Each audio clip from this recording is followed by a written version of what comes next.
நாளும் விசேஷமும். ஓராண்டில் 4 முக்கிய நவராத்திரிகள் இருப்பதாக ஆகமங்கள் கூறுகின்றன. அவை ஒவ்வொன்றும் ஒரு தனித்துவமான பலனை தரக்கூடியவை.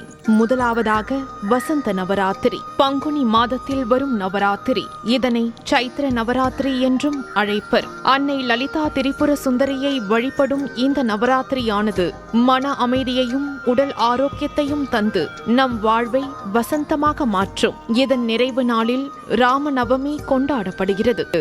ராவணனை எதிர்கொள்ள சென்ற ஸ்ரீராமன் இந்த 9 நாட்களும் விரதமிருந்து துர்க்கையை வழிபட்ட பின்னரே வெற்றி பெற்றார் என்றும் புராணங்கள் கூறுகின்றன. அதனால்தான் இந்த விழாவின் நிறைவு நாள் ஸ்ரீராம நவமியாக கொண்டாடப்படுகிறது. காட்டிலும் தொன்மையானதும் ஞானிகளும் முனிவர்களும் ரகசியமாக போற்றி வழிபட்டதுமான ஒரு நவராத்திரிதான் வசந்த நவராத்திரி. அயோத்தி மாமன்னன் ஸ்ரீராமன் அன்னை சீதையை மீட்கும் பொருட்டு போருக்கு முன்னால் யாரிடம் ஆசி பெற்றார்? வசந்த காலத்தின் தொடக்கத்தில் வரும் இந்த 9 நாட்களுக்கு பின்னால் வாழ்வில் வசந்தங்களை வாரி வழங்கும் நவராத்திரி.